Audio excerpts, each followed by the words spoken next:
Assalamualaikum warahmatullahi wabarakatuh. Perkenalkan, saya Mukhlisatun Rodia Fanikma, NIM 19031110052, Program Studi Agroteknologi Fakultas Pertanian Universitas Trunojoyo Madura. Kali ini saya akan menyampaikan sebuah topik tentang pemanfaatan TIK atau Teknologi Informasi dan Komunikasi dalam penyuluhan era revolusi industri 4.0. Seperti yang kalian ketahui, penggunaan TIK sudah lekat dalam kehidupan sehari-hari, terutama di era industri 4.0. Kalau kita perhatikan, teknologi selalu berkembang dengan pesat mengikuti zaman. Itu sebabnya sebagai penyuluh pertanian yang juga berperan dalam sektor pertanian juga harus mengikuti perkembangan TIK itu sendiri. Sebab kalau kita mau mengajarkan kepada petani tentang TIK, otomatis kita juga harus memahami TIK tersebut. Perkembangan teknologi yang paling pesat adalah pada saat munculnya era revolusi industri 4.0, yang mana mesin-mesin, software, dan berbagai macam alat canggih lainnya mulai diciptakan untuk mempermudah manusia dalam melakukan aktivitas serta meningkatkan produktivitas di dunia digital dengan sangat cepat. Munculnya teknologi tentunya memberikan banyak manfaat bagi manusia. Salah satu manfaat yang tengah kita nikmati sekarang adalah penggunaan mesin pencarian digital yang merupakan wadah untuk mencari tahu segala hal yang ada di dunia. Dan ini merupakan mesin pencarian digital tercanggih di abad ini. Umumnya kalau berbicara tentang TIK, orang selalu menghubungkan dengan internet, gadget, laptop, dan lain-lain. Padahal TIK tidak hanya sebatas pada perangkat saja, melainkan juga berupa penemuan, metode, atau cara-cara tertentu. Kalau di pertanian ada yang namanya paket budidaya dengan pengelolaan tanaman terpadu atau PTT. Nah, itu juga sudah termasuk ke dalam teknologi.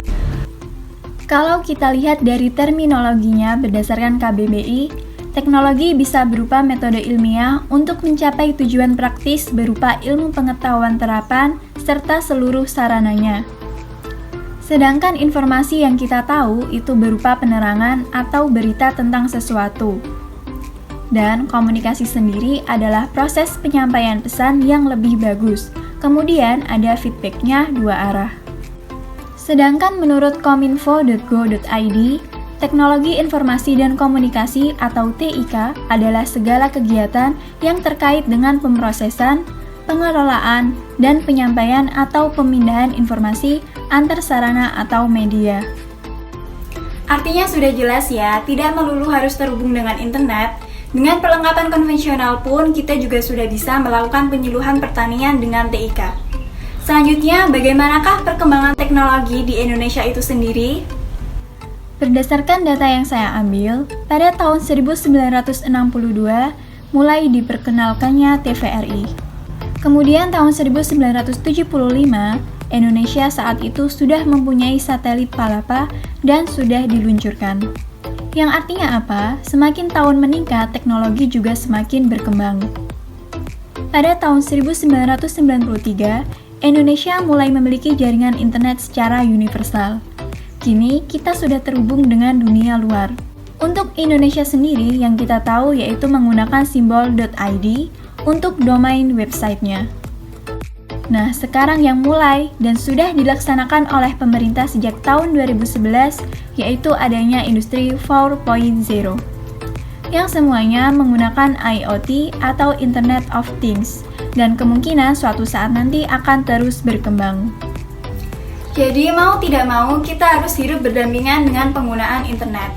Karena memang dari TIK ini rata-rata semua dihubungkan dengan internet.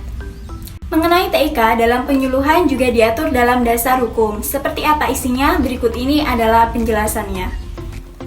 Penyuluhan juga diatur dalam Undang-Undang Republik Indonesia Nomor 19 Tahun 2013 tentang Perlindungan dan Pemberdayaan Petani dan Peraturan Menteri Pertanian Republik Indonesia Nomor 03-SM-200-1-2018. Bisa dilihat kalau pemerintah atau kita sebagai mahasiswa berkewajiban memberikan kemudahan akses ilmu pengetahuan teknologi dan informasi untuk mencapai standar mutu komoditas pertanian. Dan caranya adalah dengan penyebarluasan ilmu pengetahuan teknologi, kerjasama alih teknologi, sampai ke penyediaan fasilitas bagi petani untuk mengakses ilmu pengetahuan teknologi dan informasi kepada para petani, supaya mereka tahu tentang TIK itu sendiri. Di Permentan Nomor 3 Tahun 2012 juga disebutkan bahwa materi penyuluhan pertanian memuat unsur pengetahuan teknologi informasi, ekonomi, manajemen hukum, dan pelestarian lingkungan. Artinya bahwa kita sebagai penyuluh wajib memfasilitasi petani untuk melek tentang TIK itu sendiri. Tapi bukan berarti kita harus mendewakan teknologi.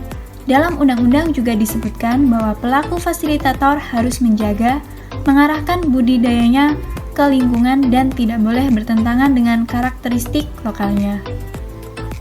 Dalam melaksanakan penyuluhan pertanian, sebaiknya disesuaikan dulu dengan jumlah sasaran yang ingin disuluh dan esensi materi yang ingin dicapai. Tahap tersebut dapat dibagi menjadi penyuluhan sasaran perorangan, kelompok, dan juga masyarakat luas.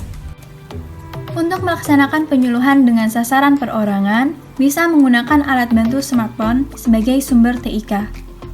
Misalnya membantu ketika harus video call dengan pengurus, membantu mencarikan harga komoditas, dosis pupuk, persyaratan pendaftaran tertentu, memperlihatkan gambar, dan lain-lain dengan seorang atau dua orang petani.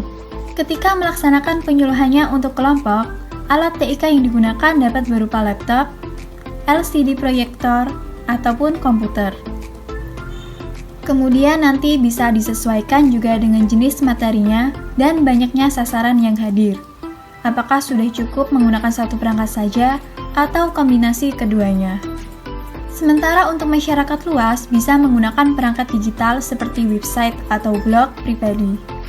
Kemudian memanfaatkan media sosial yang banyak digunakan oleh masyarakat seperti Facebook, Instagram, dan juga Twitter. Untuk materi audiovisualnya bisa juga menggunakan channel YouTube personal. Tidak lupa juga pelaksanaan siaran radio juga menjadi alat TIK untuk penyuluhan dengan sasaran masyarakat luas. Tujuan dari langkah tersebut yaitu supaya bisa mengajak masyarakat ikut serta melaksanakan pertanian minimal di pekarangannya sendiri dengan membuat konten yang sederhana dan bahasa yang mudah dipahami. Dengan begitu diharapkan akan memunculkan kecintaan terhadap dunia pertanian.